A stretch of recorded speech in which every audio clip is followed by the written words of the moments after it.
facultad.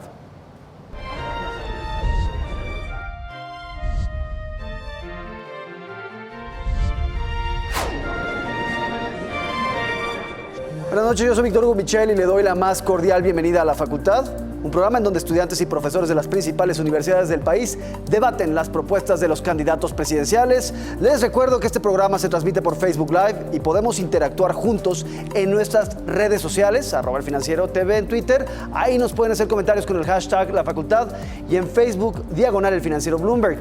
Mándenos sus comentarios, sus preguntas que tengan para el panel de esta noche, porque hoy les presento a una nueva generación de la facultad, todos ellos estudiantes del ITAM.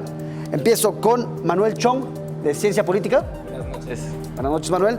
Sofía Rogers, estudias 2 carreras, Economía y Ciencia Política al mismo tiempo. Así es, buenas noches. Lo mismo que Alfonso Flores, Ciencia Política y Relaciones Internacionales. Buenas noches, muchas gracias por la invitación. Y César Pulido, también Ciencia Política y Relaciones Internacionales. Perfecto. Bien, ellos son parte de un movimiento que ha comenzado a gestarse en redes sociales. El pasado 18 de abril, alumnos del Instituto Tecnológico Autónomo de México, el ITAM, subieron a redes sociales un video en el que le estaban expresando su apoyo al candidato presidencial de la coalición Juntos Haremos Historia, Andrés Manuel López Obrador. Querían romper el mito, esta teoría, de que el ITAM es solo de centro-derecha o de derecha. Vamos a ver ese video. Soy universitario y estoy con AMLO porque él no traiciona al pueblo. Porque es incluyente. Porque ve por los grupos vulnerables. Porque quiere poner las instituciones al servicio de los ciudadanos. Porque no quiero más estafas maestras. Porque es pueblo. Porque está comprometido con la educación.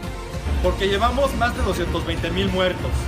Porque es tiempo de terminar con los privilegios. Porque es incluyente. Porque apoya a los jóvenes. Porque no traiciona al pueblo. Porque está con las mujeres. Porque quiero que la ley aplique para todos. Porque apoya la cultura. Porque no roba. Por los que han sido olvidados. Porque nos surge un proyecto económico que genere mayor inclusión. Porque es un patriota. Porque es incluyente. Por los más de 53 millones de pobres. Porque conoce todo México. Ha recorrido cada municipio de este país. Yo ya estoy harto de tener o de haber tenido a Duarte y Moreiras en el poder. Y porque la patria es de todos. Nosotros ya demostramos nuestro apoyo a ya sabes quién.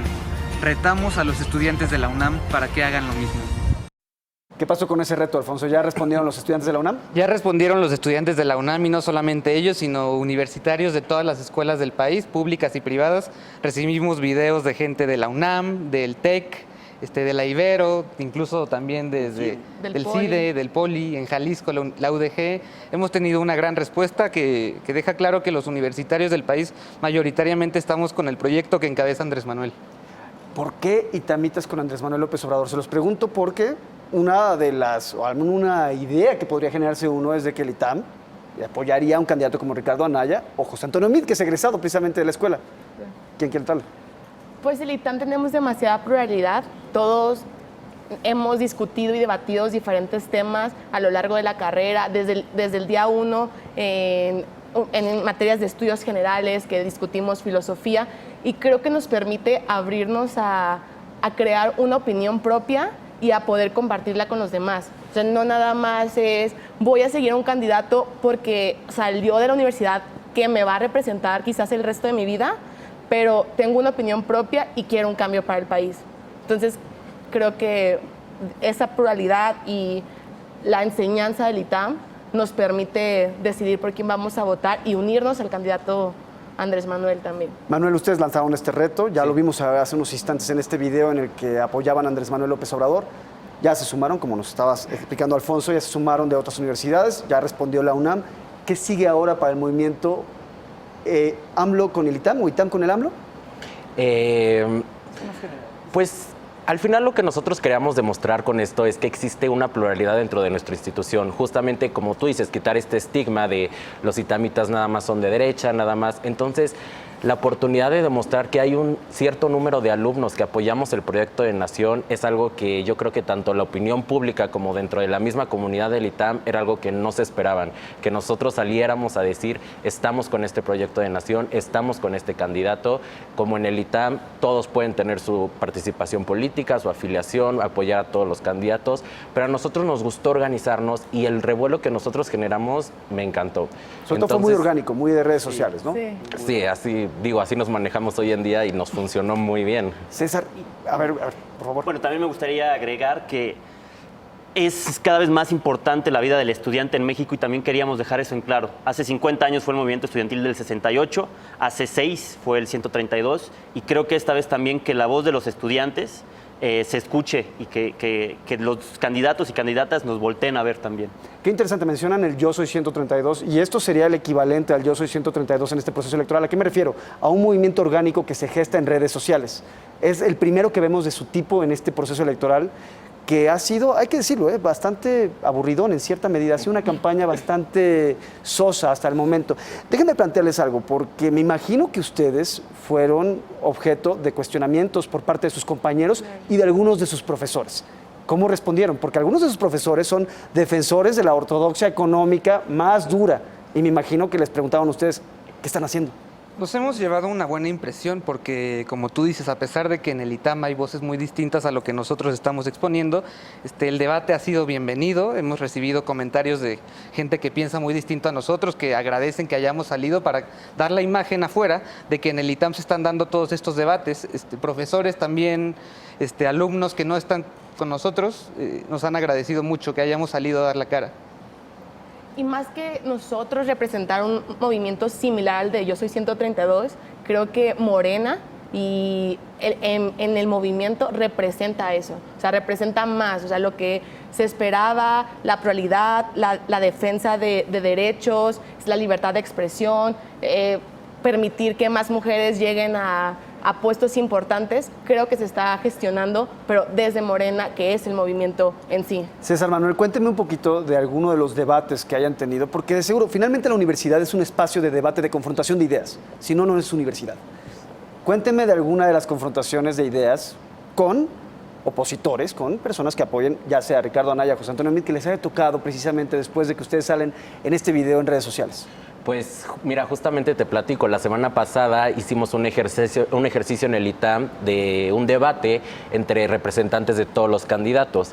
Ahí hubo diálogo, hubo confrontación de ideas y a pesar de que fue un evento formal, nos dimos cuenta que todos tienen ideas muy valiosas, todos lo saben argumentar, todos lo saben defender, pero al final nuestra posición quedó muy bien parada y yo creo que tanto en el ITAM como en el resto del mundo la gente se está empezando a dar cuenta de las cosas y se está empezando a dar cuenta que este camino que estamos siguiendo no ha sido y no es el mejor. Entonces eso es lo que a mí me gusta, llevar la voz, que se debata en el ITAM, en el país, en todos lados para que la gente se dé cuenta. Bien, no podemos dejar de lado algo que ya vimos en algún momento. En el pasado López Obrador ha sido crítico, muy crítico de su escuela, particularmente de algunos de los egresados que han salido a controlar la Secretaría de Hacienda y la política económica de este país en los últimos años. Vamos a ver qué decía López Obrador en el 2016 respecto a la escuela de la que ustedes proceden. Antier escribí en el Twitter que los egresados del ITAM son responsables de la tragedia nacional, de la caída de la economía y han dañado mucho al pueblo, al país. Hay rarísimas excepciones. Adrián es una de ellas. Pero por lo general son malos técnicos que se creen científicos y además, y eso es lo más lamentable y reprobable, son corruptos. Ahí está un tema, es una generalización la que presenta López Obrador, si bien después se matizó diciendo que esto se refería a los secretarios de Hacienda que han salido de ahí, particularmente José Antonio Meade, entre otros, pero, y me quedo con la frase y se las planteo a ustedes, él dice, hay pocas excepciones, generalmente son malos técnicos. ¿Cómo lo ven ustedes? Yo creo que estas palabras se sacaron de contexto, es un video ya viejo. ¿2016? 2016, es correcto, se acaba de retomar. Yo creo que como parte de esta guerra sucia, a lo mejor, que se están dando con todos los candidatos. Y al final de cuentas, creo que en el video completo Andrés Manuel da nombres y apellidos de aquellas personas que, si somos críticos, creo que tenemos que aceptar que al ocupar estos cargos públicos, pues lo hicieron para beneficiarse a ellos mismos, beneficiar a un partido y no seguir quizá los principios que se nos inculcan en este oasis de pensamiento. ¿Nombres? José Antonio Meade, Ernesto Cordero, Virgilio Andrade, Pedro Aspe, Agustín Carstens, todo este grupo de gente que los últimos 30 años se ha dedicado a manejar la economía a su antojo y que, como Andrés Manuel lo dice con mucha razón, lo han hecho no solamente de forma ineficiente, sino de forma muy corrupta. Entonces, compartimos la crítica a este grupo. Déjame hacer ahí una pausa y se los planteo. Pedro Aspe, por ejemplo, que es toda una institución en el ITAM. Sí. Lo mismo Carstens. Sí. ¿Ustedes comparten esta visión de que han sido funcionarios que le han hecho daño al país? Y esto se los pregunto como itamitas a ustedes. Basta ver las estadísticas, basta ver la realidad nacional y cómo está el país, que cada quien saque sus conclusiones, si esta gente ha hecho bien o si ha hecho mal su trabajo. También me permitiría agregar una cosa que es, los alumnos de hoy en día, nuestros compañeros, se enojaron mucho con esto. Pero hay que tomar en cuenta que estas son personas egresadas hace 20, 15 años, donde el ITAM es otro mundo totalmente distinto a donde ellos estudiaron. Yo sí creo que hoy en día el ITAM nos da las herramientas necesarias para ser críticos, para formarnos con valores y para poder comportarnos de una manera distinta a como tal vez la educación se les dio a ellos. Y no digo que el ITAM haya sido malo ni que les haya dado mala educación, simplemente el contexto nacional, educativo, social, político era otro. Entonces el ITAM de ahorita no es el ITAM de Carstens, no es el ITAM de Videgaray, no es el ITAM de Meade, sino es un ITAM donde hay unos cerebros y hay unas ideas, inteligencias, pensamientos que el día de mañana vamos a hacer un cambio y lo vamos a hacer bien. Sofía. Pues sí, creo que tal vez pueda doler a ciertas personas estos comentarios de Andrés Manuel, pero la misma institución y la misma formación que recibimos nos puede permitir ser críticos y entender que no va para todos y que no todos son esta clase de persona.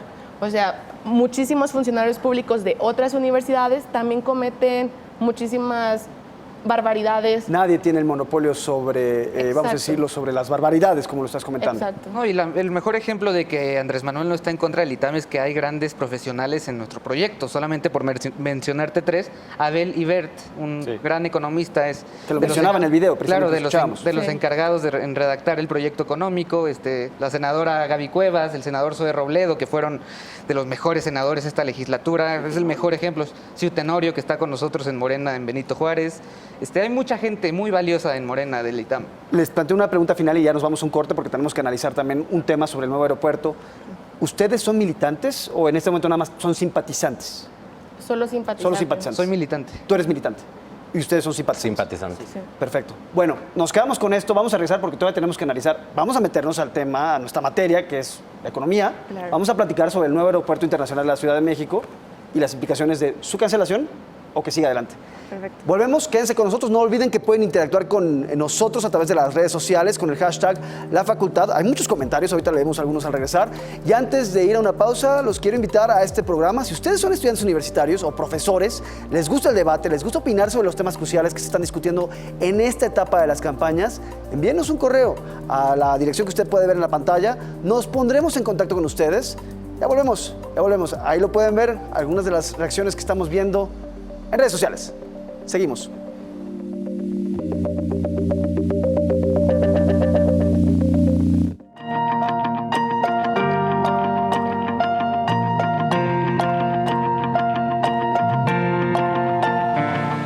La nota dura con Javier Risco. El gran ring del proceso electoral de 2018 serán las redes sociales. Lunes a jueves, 10:30 de la noche. Viernes, 11 de la noche. En el Financiero Bloomberg. Si le están apuntando a alguien y yo logro que esa arma la vuelvan hacia otro lugar, estoy salvando la vida. Es gente que está infringiendo la ley y se le pide por favor que no asesinen gente. Cometen delitos atroces. Cometen delitos atroces, estoy de acuerdo. ¿Por qué no creer en la bondad de las personas? Porque reconoces lo importante, el Financiero Bloomberg.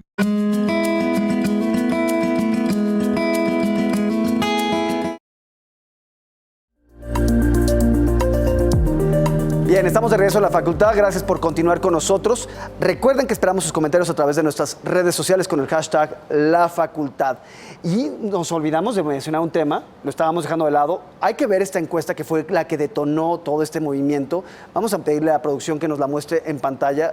Reforma publica una encuesta hace unos días en las que muestra supuestamente este apoyo que había entre los estudiantes universitarios a nivel candidato.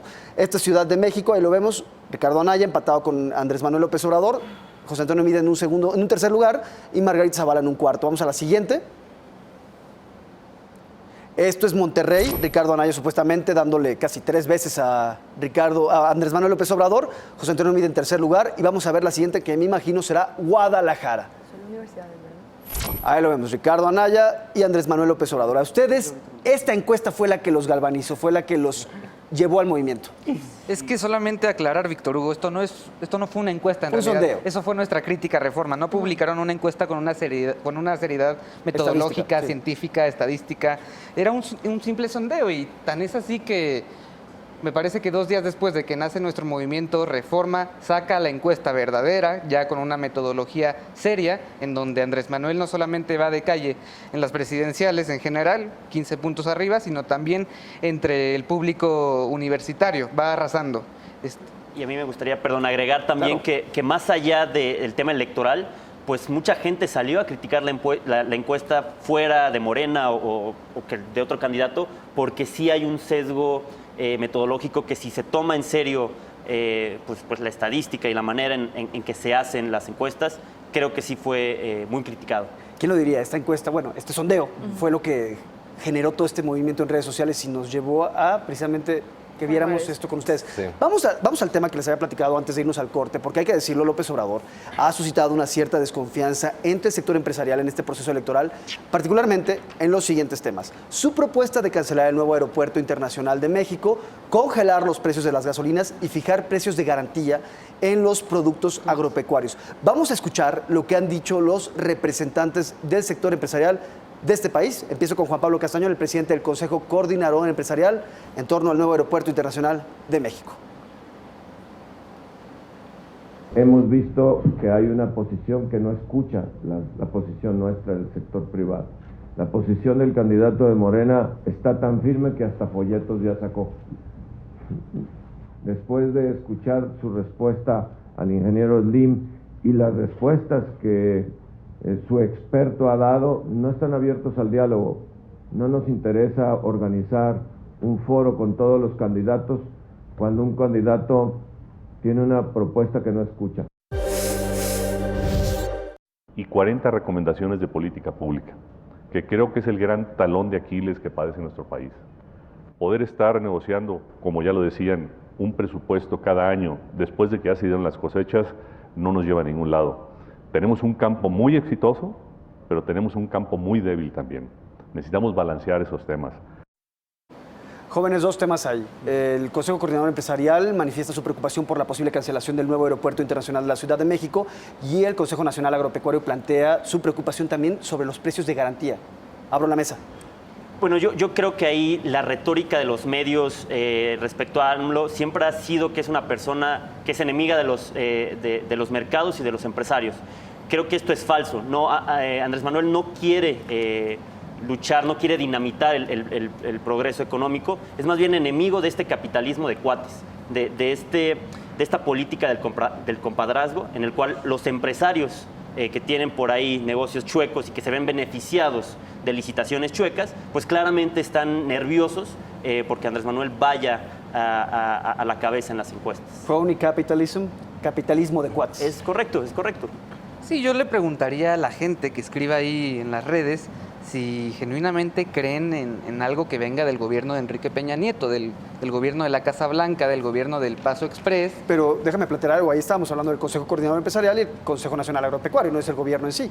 son las cámaras empresariales. Claro, nada más para mencionarlo, el líder del Consejo Coordinador Empresarial en principio aceptó una mesa de diálogo con Andrés Manuel López Obrador y días después, quién sabe por qué, sería bueno que lo aclararan, decidió levantarse arbitrariamente. Pero bueno, lo que yo decía es, no se puede confiar en un gobierno que ha estado manchado hasta las narices por la corrupción. Solamente en el aeropuerto, para mencionarte un ejemplo, ya la Auditoría Superior de la Federación detectó irregularidades en la construcción de la barda perimetral.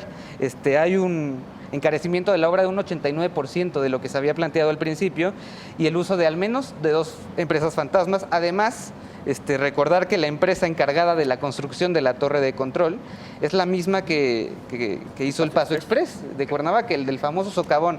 Entonces creo que no es nada de otro mundo que Andrés Manuel en estos momentos esté planteando la posibilidad de llegar y revisar un contrato por contrato. Sofía. Yo creo que la propuesta de AMLO ha sido muy específica en combatir la corrupción y parte de ello tiene que ver con uno de los proyectos más importantes del país en este momento, uno de los que más genera inversión y trabajo temporal, pero al final de cuentas trabajo, ¿no? Creo que vale la pena que se revisen cómo se dieron esas licitaciones y de qué manera, si hubo corrupción en el proceso y los costos que mostraron no son los que se van a dar realmente en el futuro, que son costos de mantenimiento, la construcción que no nada más va a ser a 2-3 años, sino hasta 2060 aproximadamente, sí vale la pena repensar el llevar a cabo el aeropuerto para no hundirnos después en una deuda o en algo que no podamos sostener. Déjeme jugar al abogado de diablo, porque está también el planteamiento, por otro lado, sobre el impacto que podría llevarse la imagen internacional del país al cancelar una obra como esta, que es la más grande de América Latina. Claro. ¿Qué podemos argumentar frente a ese planteamiento? Yo te podría regresar, qué peor imagen que los niveles de violencia que se está viviendo hoy día en México. Y yo creo que un aeropuerto no te da lo que la paz te puede proporcionar. Creo yo que... Pero no estamos hablando de cosas diferentes. Hay una cosa es infraestructura, otra cosa es la pacificación del país. Totalmente, pero todas tienen que ver con inversión y con la certidumbre de los mercados y con la confianza de los empresarios que tienen en México. Es mucho peor, en mi opinión, la imagen internacional de que un aeropuerto se esté realizando con contratos manchados de corrupción. Y Andrés Manuel ha sido muy claro en este tema. Se van a revisar los contratos. Si en los contratos se detecta que no hay ninguna irregularidad, el aeropuerto va. Pero hasta el momento no tenemos certeza de que eso vaya a pasar. Sí, y es que hay 2 reacciones muy interesantes de analizar. Número 1, el miedo que tiene la clase política, algunas personas de la clase empresarial, de revisar los contratos. Porque hay tanto miedo de que se revisen estos contratos. ¿Qué esconden? ¿Qué hay ahí? Eso es interesante. Y por el otro, que nos vendan el aeropuerto como el proyecto financiero, el proyecto económico, que sin él México se viene abajo, ¿no? Preguntabas de la cuestión internacional. Macron acaba de cancelar su aeropuerto cuando tomó posesión en Francia, y yo no veo que en Francia la prensa internacional califiquen como fracasó Francia porque cancelaron un aeropuerto. Entonces se está haciendo una exageración y se está sacando de contexto por un miedo que es muy interesante analizar. Déjeme entrar al otro tema que les planteaba al inicio de lo que presentábamos. El control de los energéticos. Compañeros de distintas universidades planteaban en los últimos días, precisamente en las últimas emisiones de la facultad, que este es un tema que les preocupa. ¿Cómo controlas el precio de la gasolina? Se los pregunto a ustedes porque de seguro es un tema que han analizado en la universidad. ¿Qué podemos decir en torno a ese punto? ¿Alguno? ¿Quién le entra? Por favor. Bueno, creo que el control que se está planeando va en cierta manera enfocado a que se prevé que el precio del petróleo no va a aumentar en los próximos años y no va a regresar a $100 el barril como años atrás. O sea, se prevé que se mantenga. La OPEP, aunque está intentando jalar los precios al alza, no lo ha conseguido por la sobreproducción de Estados Unidos. También creo que un punto importante de esta propuesta de Andrés Manuel es que plantea que se va a producir más en el país. Si se produce más en el país, se va a reducir los costos de transportación de Estados Unidos hacia México, que dentro del país, dentro de Estados Unidos, es por oleoducto y ya en nuestro país es por pipas. Entiendo lo que dices, pero para producir más se tendrían que completar las refinerías que ha planteado Andrés Manuel. Sí. Cosa que va a tomar varios años. Claro, toma varios años, pero actualmente las que tenemos producen en un 50%. ¿Por qué? Por falta de mantenimiento y falta de inversión en ellas, porque se han descuidado y nadie ha puesto atención en que tenemos una capacidad mayor de producción en México. Y ahí a mí también me gustaría ahondar que no es un control del precio de la gasolina, es un control de la política fiscal sobre el impuesto al IEPS, que es el impuesto que tiene la gasolina. No estás fijando un precio, estás reduciendo el impuesto, que es lo que hace que se incremente el precio de la gasolina y que a final de cuentas termina dañando también el bolsillo de los mexicanos. Y por otro lado, pues también esta propuesta de energías renovables, de tratar de transitar un modelo en el cual el coche, en el cual las gasolinas pues ya vayan de salida. De manera crítica, ustedes han analizado las propuestas de López Obrador y están convencidos de que son sólidas. ¿A eso vamos? Por supuesto, Sí. sin duda alguna. Perfecto. Y las propuestas de los otros candidatos, antes de que terminemos, tenemos que abordar rápidamente. Porque los otros candidatos, por ejemplo, está el ingreso básico universal que plantea Ricardo Anaya, o José Antonio Meade advertía que acabará con la pobreza en su sexenio. También, y hay que plantearlo, porque también suenan como propuestas mágicas, algunas de las cuales suenan similares a las de López Obrador, siendo justos y equilibrados. Claro, claro. Nosotros no confiamos en las propuestas ni de Ricardo Anaya ni de José Antonio Meade porque representan proyectos que ya estuvieron en el gobierno durante muchos años y no han dado resultados a la gente. La gente no ha visto un beneficio en su cartera, en su calidad de vida. Por lo mismo, no pensamos que ahora vaya a ser diferente. Claro, y sí te puedo decir que si alguien conoce la problemática de este país, lo que este país necesita es Andrés Manuel, que por tercera vez como candidato recorre los 300 distritos electorales que existen. El proyecto de nación, la gente que está juntando, no son ocurrencias, no son cosas de hoy a mañana, es un proyecto que él tiene estudiado. México se lo conoce mejor que yo, la palma de mi mano. Entonces, por eso confío en ese proyecto y por eso confío en ese candidato. Bien, pues me quedo con eso porque nos estamos quedando ya sin tiempo. Redes sociales están explotando. Tenemos muchísimas respuestas y planteamientos que están haciendo compañeros suyos, tanto a favor como en contra. Les invito a que se den una vuelta a nuestras redes sociales para que vean finalmente los posicionamientos, porque aquí estamos abiertos a escuchar todos los lados. Como les decía, las universidades finalmente son confrontación de ideas y la facultad es lo mismo. Les agradezco mucho por haber estado con nosotros, por habernos mostrado este lado de la historia, un lado que, hay que decirlo, quizás no nos habríamos imaginado en algún momento. Y tamitas con López Obrador, aquí están los que usted veía en las redes sociales. Con esto llego al final de la facultad. Lo espero aquí en la siguiente emisión el próximo jueves a las 8:30 de la noche con una nueva generación de alumnos. Acuérdese, usted puede participar en este programa. Queremos escuchar todas las voces. Que tenga muy buenas noches.